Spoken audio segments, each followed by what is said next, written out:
Well, hey everybody, welcome back to the KGB. You want a burger? When is the answer to that ever no, by the way? What's crazy is the KGB doesn't have a burger yet, but you know what? That is going to change today. Today we are going to make a smashburger, something I got turned on to a few years ago. Now the only mystery is what's going to go inside it. But you know what? I think me and Mr. Weber will figure that out. So you know what? A little less of me talking and a little more of me smashing.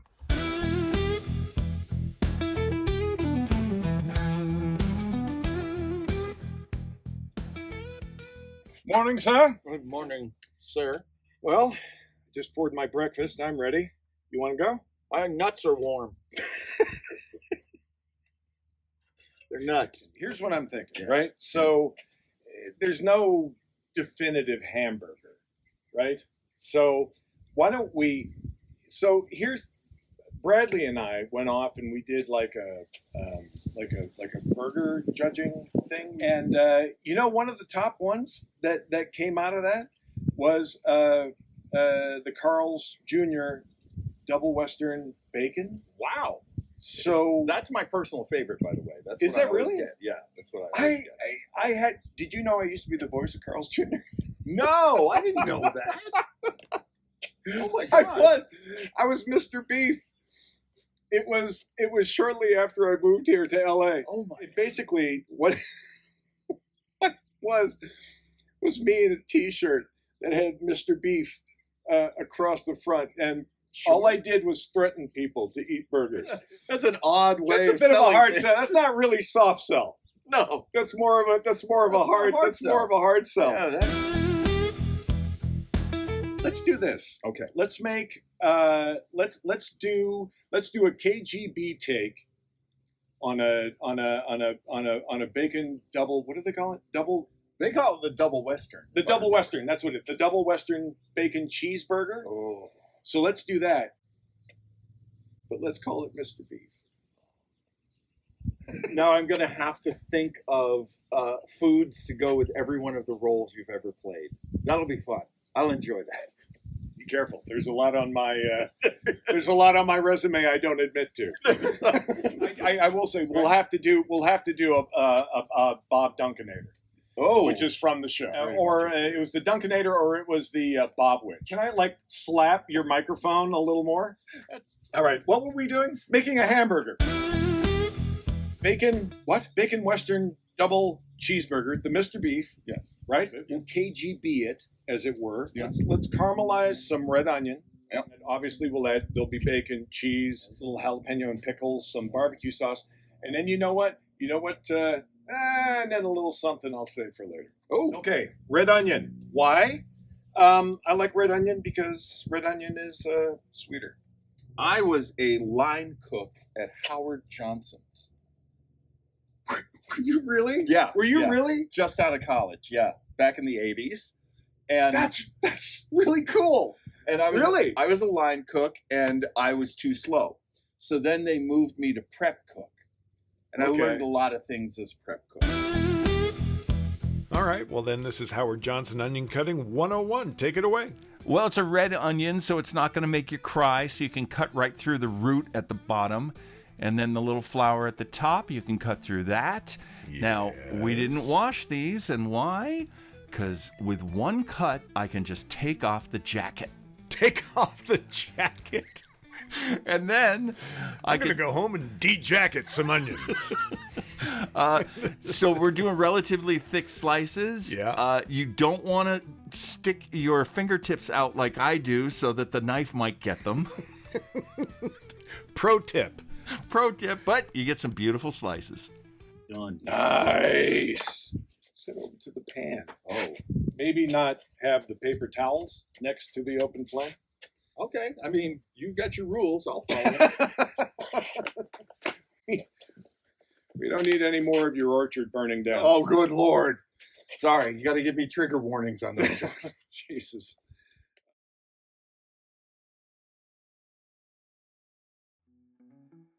Now, just so everybody knows, This is what our little outdoor kitchen used to look like. We are on a 4-acre grove lot. And you grew avocados. Beautiful avocados. A lot of these trees were 30, 40 years old, and we were told a lot, like, you get much bigger fruit if you had younger trees. And we were like, we love these trees. I don't care that they're too big and too tall for easy picking. You know, we just really liked having this property and enjoying. There's the family. Here's the family. Now we've got a road that cuts down through. My dog's name is Baxter, so it's called Baxter Boulevard. And there's a banana tree, and we just had a little bit of everything on the property. You could get lost back there. Yeah, it was a really lovely walk. I mean, the family still walks the property 3-4 times a day, and you know, we just enjoy this lot. We just really enjoy being part of this canyon. Incredible. Yeah. And then November of 2024, the day after the election, my wife, who wakes up much earlier than I do, woke me up and said, there's a fire sweeping through and we've got to get ready to go. So you had no warning this was coming? Not any warning at all. And we have been so sheltered from previous fires that we really were like, oh no, we're in the middle of it, like quite literally. And this footage we took as we were evacuating. Sorry, man, I'm getting a little choked up. You know, it was really amazing, the fire crews. They God bless them. They just did amazing work for us. We were so lucky on our street. Now, you got evacuated, but you came back. Well, we weren't able to get all of our cats. Some of our cats were too squirrely, so we came back to get them, and I said, look, I know I can stop some fires. I got to stay here. And the fire guys were cool with it. They were like, when we tell you to leave, you got to leave. But we managed to save the buildings. We actually put out some fires around the house, around the garage. Thank God for that. That's incredible. Yeah. So you can see where the fire came right down the hill. Yeah, unfortunately, our neighbors up on the crest line there, they had a beautiful house. It was gigantic. It's just gorgeous. It caught fire. They lost all their trees coming down the hill. And then the wind just blew all of those embers into our grove. And as many trees as we had, we lost almost everything. You can see the things with the pink ribbons on them. We kept them, even though our grove guys were like, no, you got to get rid of those. And we were like, no, they might still have a few more avocados. And so just out of love and, you know, pure emotion, some of these sad trees are still standing. But now with the old trees, you've got some new trees planted. Exactly, you know, and these new trees, we're keeping them from getting sunburnt. We're going to baby them quite a bit, feed them real good. Hey, speaking of feeding really good, let's embrace the future. Everything's fine here. Let's go cook.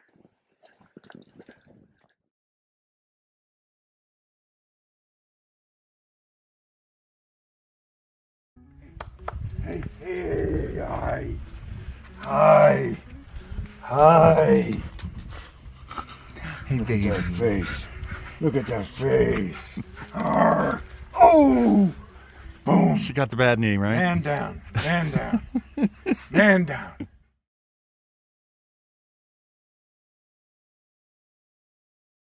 Oh, I love me a cast iron pan. No, it's art. So we're going to put this over medium heat to get things going. We are going to add some oil and, of course, some butter. You already had oil.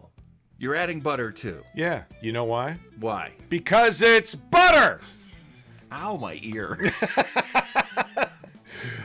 Mix that around. We just need a little oil and fat to get things going here, and then we add our onions. Now this is okay. So Yeah. we're gonna caramelize these, but we're not making French onion soup. Right. So we're not gonna spend forever cooking these things down that was to my issue with this. Was normally caramelizing onions takes forever. It takes a crock pot. It takes hours. No. We're gonna caramelize. We're just looking to get some really nice color on this. Just get things starting to build up in the bottom of the pan, so we can scrape it up and work it around the onions. All right. Salt and pepper. Salt and pepper as things start to cook here. As you can see, we're already getting some nice color. Yeah, on you're that. getting like a beige. Yeah, we'll have to keep cooking it then, just for you. Well, this and is a get long it past the beige color. This is a long cook, is all I'm saying. So as we Oh. get closer to the end here, and that? as the beige goes away, we're Yes. going to add a little brown sugar, and we're going to add some balsamic, Oh, just to now. really punch up the flavors. I love balsamic. Always taste, and as you can see, needed a little more sugar, a little more balsamic. I love those ingredients. I love balsamic. You're very right I about love that. butter. Oh, now we're I getting love somewhere. you. So this is exactly where we want to be. Oh, that's nice. Lots of structure, still has the color, has all the flavor. We have our buns that we're going to prep. Now, we're going to toast those on the griddle. Normally you'd brush a little butter over it. We're not going to do that. What's your lubrication of choice then? My food lube of choice is mayonnaise. Dude, I love grilling bread with mayonnaise on it. Oh, yes. that's delicious. It doesn't scorch like butter does. No. Gives it a little bit, gives it another layer of like flavor. Yeah. We have our bacon. We have our cheese and cheese, onion, and then the only thing left, my friend, are little beef balls. Oh, the beef balls. Always So- share your beef balls. Don't bogart your beef balls. If it fits in the palm of your hand, like just whatever you can grab with your fingers is usually good. If you want to wait, somewhere between, I don't know, 2.5 and 3 ounces. I like 2 3/4 because I'm difficult that way. Matter of fact, I've been doing these so long. I think I'm pretty good at gauging. Do we have some video of that? How big is that? Well, I'll tell you. Squash ball? I'll tell you. I'll tell you how they. Come on, dude. I try and do 2 3/4. See how close I got. I see. See how close I got. Let's see. Ready? Ready? Here we go. Oh! Oh! Win! Don't ever question my balls again. Ever. We're gonna cook the. Oh! My little extra added. You ready for this?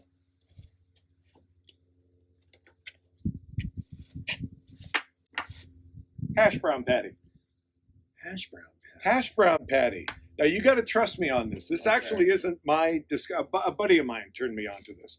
My buddy started putting a hash brown between the patties, and it's just another added little extra. Look at me. Look at me. I want to see some confidence. I want to see some confidence, some trust. Show me some trust. Show it. Okay. And we have ignition as the mighty Blackstone fires up. Well, let's check and make sure we have ignition Hey, first. get your face really in there. Right in there. Set for about medium. We want to get the griddle to about 450. And if you got one of these little handy lasers, it'll tell you exactly where you're at. Very cool, Buck Rogers. And we're lubing the bread. Because the bread's going to have fun. Some people are afraid of mayonnaise. Yeah, that's why we're not friends with those people. And once we do that, the Blackstone finally takes the field.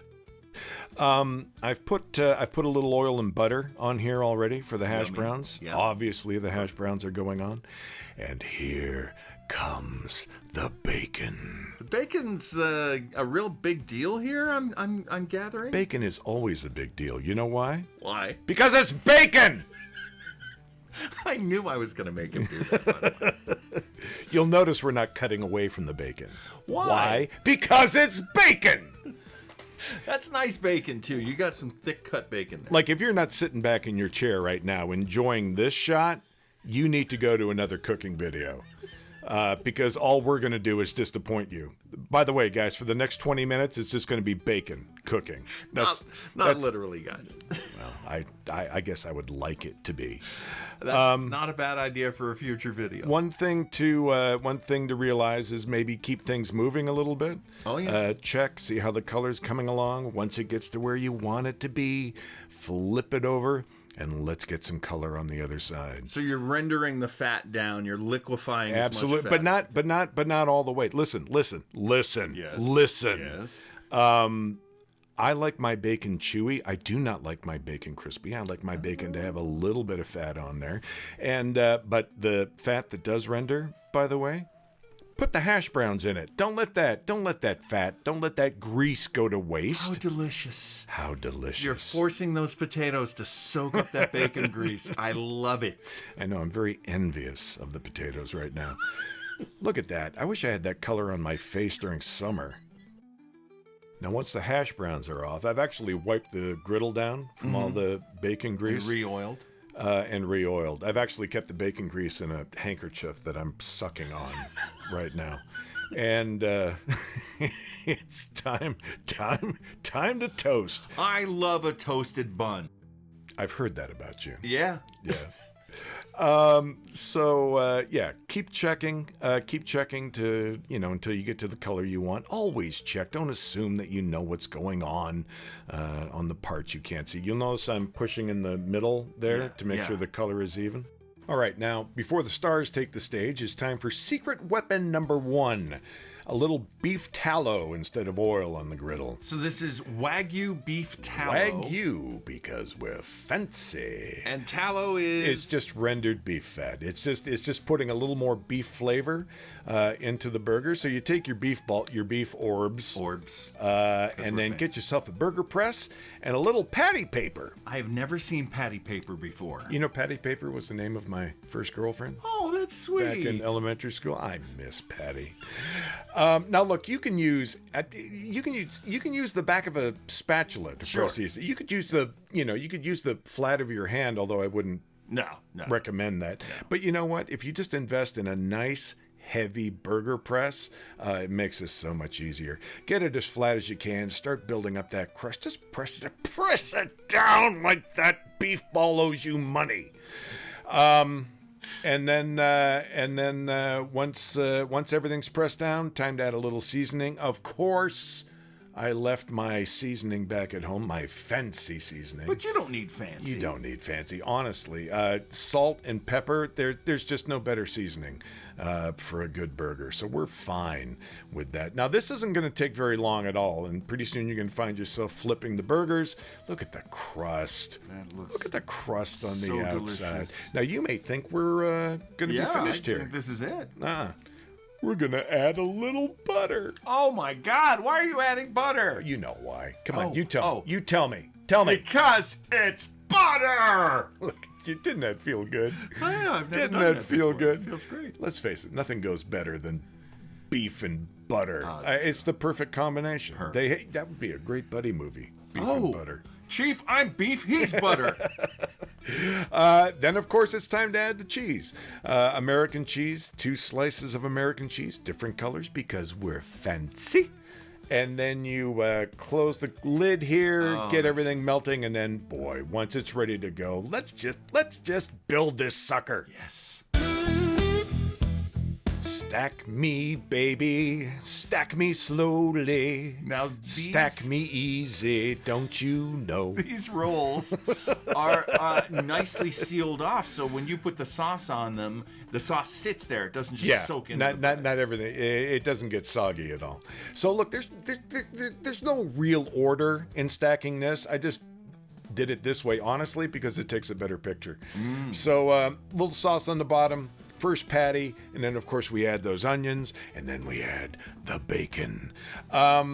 Oh, and then there's it's the time for the hash brown patty. Yes. Look at that. bacon and the hash brown are friends.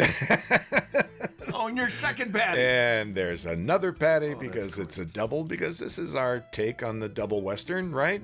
Yes. A More little onions. more of those onions. Those are good And onions, then we are going to add, what are we adding here? Oh, sauce. Yeah, sauce. Look at this. This is a little more of that Blues Hog, smoky mountain to... Fantastic sauce. Yeah. Give it a little smoky flavor. And of course, more bacon. Can never have enough bacon. And then some pickle, and then some jalapeno. Little snap. Little snap. A little snap and a little Little bite. snap. And then you know what? Then it's time to put the hood back on the Dodge, as it were, here. And it is showtime.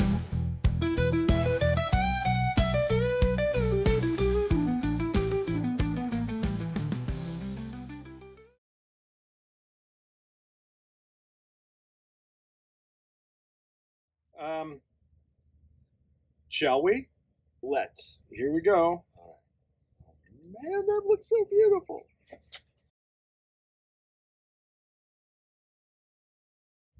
Oh boy. It's like taking a journey through a funhouse of fat. Didn't you do Funhouse of Fat? That was one of your 80s horror movies, wasn't it? That was Funhouse of Fat? This is my first nude role. That's pretty good. So many layers.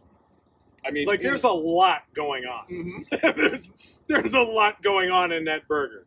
You know what? It's big, it's sloppy, but you know what I like about it is that you can eat it. Do you know what I mean? Like, it's not one of these, like, I don't know who decided that burgers needed to be this tall, That's crazy. but they don't. I mean, this is big, it's loose, it's a little sloppy, but you know what? You can eat it. You know what I also realized? We're going to need napkins. Have you got some? Right. You know what I love about these is the crust on the burger. So I apologize to everybody. I should swallow this and then talk.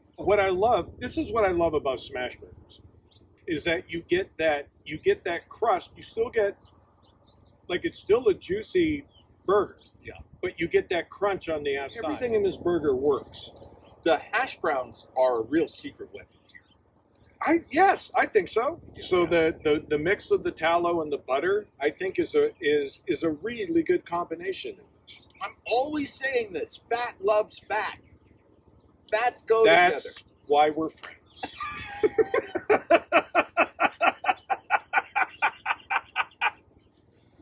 I think Mr. Beef is the smash burger for the KGB. Right? So we have our first burger for the KGB, the smash burger, Mr. Beef. Mr. Beef.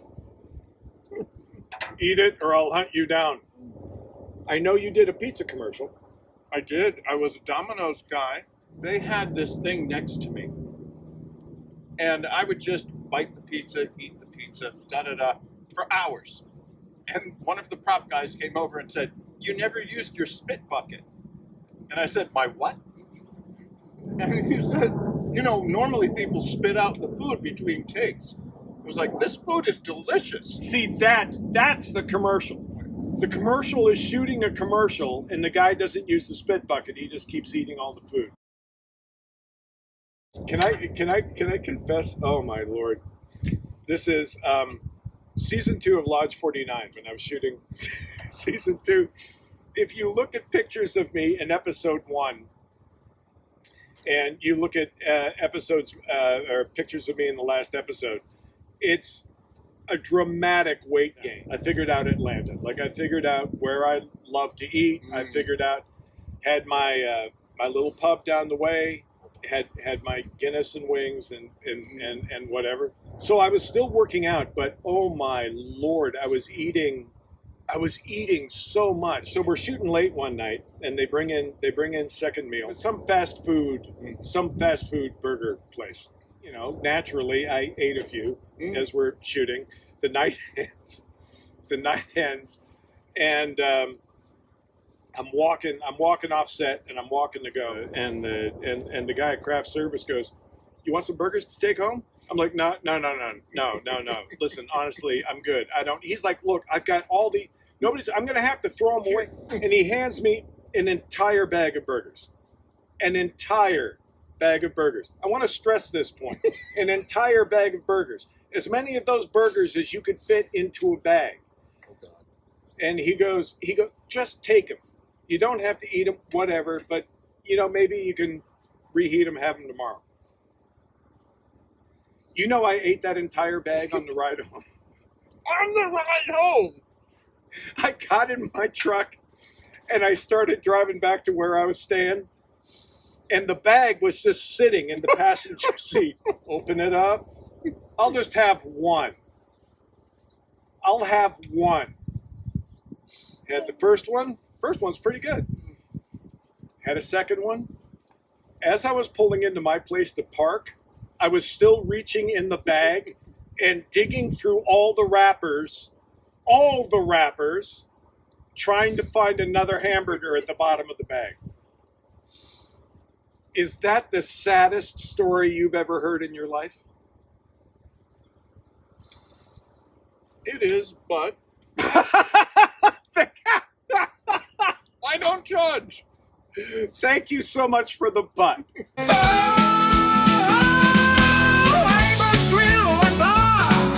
Kramer's Grill Bar. No time to waste. Come take good taste. We'll treat you like a star. I ate that entire bag on the ride home. On the ride home!